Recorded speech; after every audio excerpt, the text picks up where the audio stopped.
നമസ്കാരം. 2024 ലോക്സഭാ തെരഞ്ഞെടുപ്പിന് ഇനി ആഴ്ചകൾ മാത്രമേ അവശേഷിക്കുന്നുള്ളൂ. നമ്മൾ മിക്ക ദിവസങ്ങളിലും ഏതെങ്കിലുമൊക്കെ ദേശീയ മാധ്യമങ്ങൾ പങ്കുവയ്ക്കുന്ന പ്രധാനപ്പെട്ട സർവേ ഫലങ്ങൾ അവലോകനം ചെയ്യാറുണ്ട്.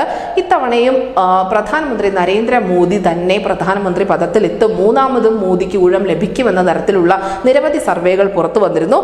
അതിൽ ഏറ്റവും പ്രധാനപ്പെട്ടത് ഇന്ത്യ TV CNX അഭിപ്രായ വോട്ടെടുപ്പ് തന്നെയാണ്. ഈ അഭിപ്രായ സർവേ പ്രകാരം BJPയുടെ നേതൃത്വത്തിലുള്ള NDA 543 സീറ്റുകളിൽ 378 സീറ്റുകൾ നേടും എന്നുള്ള ഒരു പ്രവചനം ഉണ്ടായിട്ടുണ്ട്. മാത്രമല്ല INDA ബ്ലോക്ക് വെറും 98 സീറ്റുകളിലേക്ക് ചുരുങ്ങിപ്പോകുമെന്നുകൂടി ഈ ഇന്ത്യ TV CNX സർവേ ഫലം അഭിപ്രായപ്പെടുന്നു. ഫെബ്രുവരി 5-നും 23-നും ഇടയിൽ നടന്ന അഭിപ്രായ സർവേയിൽ 543 ലോക്സഭാ മണ്ഡലങ്ങളിലും നടന്ന അഭിപ്രായ സർവേയിൽ BJP ഒറ്റയ്ക്ക് 335 സീറ്റുകൾ വരെ നേടുമെന്നാണ് പ്രവചിച്ചിരിക്കുന്നത്. 2019-ൽ 303 സീറ്റുകളായിരുന്നു BJP നേടിയത്. പക്ഷേ ആ സീറ്റുകളുടെ എണ്ണം 335-ലേക്ക് എത്തുമെന്നാണ് ഇന്ത്യ TV CNX സർവേ ഫലം അഭിപ്രായപ്പെടുന്നത്. ഇനി ഓരോ സംസ്ഥാനങ്ങൾ തിരിച്ചുള്ള ചില പ്രധാനപ്പെട്ട കണക്കുകൾ കൂടി അവർ പങ്കുവെക്കുന്നുണ്ട്. മധ്യപ്രദേശിലെ 29 സീറ്റുകളും രാജസ്ഥാനിൽ 25 സീറ്റുകളും ഹരിയാനയിലെ 10 സീറ്റുകളും ദില്ലിയിലുള്ള 7 സീറ്റും ഉത്തരാഖണ്ഡിലെ 5 സീറ്റും ഹിമാചൽ പ്രദേശിലെ 4 സീറ്റും BJP തന്നെ നേടുമെന്നാണ് ഇവർ പറഞ്ഞിരിക്കുന്നത്. 40 ലോക്സഭാ സീറ്റുകളുള്ള ബീഹാറിൽ 17 ഇടങ്ങളിലും BJP വിജയിച്ച് കയറുമെന്നും ജാർഖണ്ഡിലെ 14 സീറ്റിൽ 12 ഇടത്തും BJP ആയിരിക്കും വെന്നിക്കൊടി പാറിക്കുക എന്ന് ഇവർ പറയുന്നുണ്ട്. മാത്രമല്ല ഒഡീഷയിൽ ആകെയുള്ള 21 ലോക്സഭാ സീറ്റുകളിൽ 10 സീറ്റ് BJP ഒറ്റയ്ക്ക് നേടുമെന്നാണ് പറയുന്നത്. BJP ഭരിക്കുന്ന അസമിലാവട്ടെ 14 സീറ്റിൽ 10 സീറ്റും അവർ നേടും എന്നുകൂടി അഭിപ്രായ സർവേ പറയുന്നുണ്ട്. ഇനി മഹാരാഷ്ട്രയിലെ കണക്കാണ്. മഹാരാഷ്ട്രയിൽ വലിയ രാഷ്ട്രീയ മാറ്റങ്ങളൊക്കെ ഉണ്ടായിട്ടുണ്ട്. അതുകൊണ്ട് തന്നെ 48 ലോക്സഭാ സീറ്റുകളിൽ 25 എണ്ണവും BJP ഒറ്റയ്ക്ക് നേടുമെന്ന് പറയുമ്പോൾ അതൊരു ചെറിയ നേട്ടമേ അല്ല.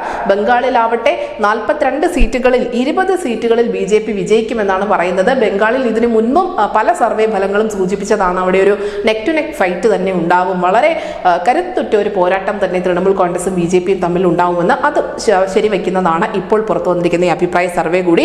അതേസമയം ദക്ഷിണേന്ത്യയിലേക്ക് വരുമ്പോഴാവട്ടെ കോൺഗ്രസ് ഭരിക്കുന്ന കർണാടകത്തിൽ 28 ലോക്സഭാ സീറ്റുകളിൽ 22 ഇടത്തും BJP വിജയിക്കുമെന്നാണ് പറഞ്ഞിരിക്കുന്നത്. കേരളത്തിൽ BJP 3 സീറ്റിൽ വിജയിക്കുമെന്നുകൂടി ഈ സർവേ അഭിപ്രായപ്പെടുന്നു. തമിഴ്നാട്ടിൽ 4-ഉം തെലങ്കാനയിൽ 5-ഉം സീറ്റുകൾ BJP നേടുമെന്നുകൂടി പറയുന്നുണ്ട്. അതിനോടൊപ്പം മറ്റൊരു പ്രധാനപ്പെട്ട കണക്ക് കൂടി ഈ സർവേ പങ്കുവെക്കുന്നുണ്ട്. നമുക്കറിയാം NDA ബ്ലോക്കിലോ INDA ബ്ലോക്കിലോ ഇല്ലാതെ മാറി നിൽക്കുന്ന ചില പാർട്ടികളുണ്ട്.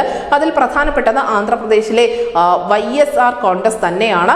ഒഡീഷയിൽ ഏകദേശം തീരുമാനമായിട്ടുണ്ട്. അവിടെ BJPയിലേക്ക് എത്തുന്നു, NDAയിലേക്ക് എത്തുന്നു എന്ന തരത്തിലുള്ള വാർത്തകളൊക്കെ പുറത്തു വന്നിരുന്നു.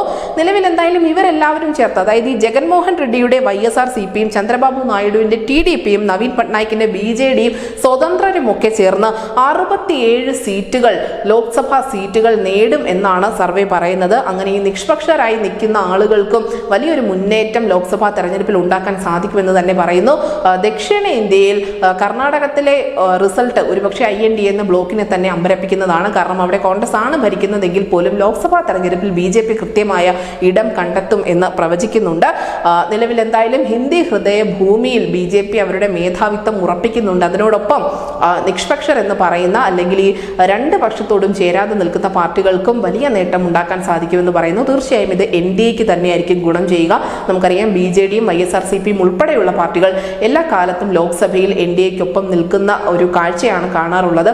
അത് തന്നെയായിരിക്കും ലോക്സഭാ തെരഞ്ഞെടുപ്പിലും ആവർത്തിക്കാൻ പോകുന്നത്. News desk CCTV Malayalam.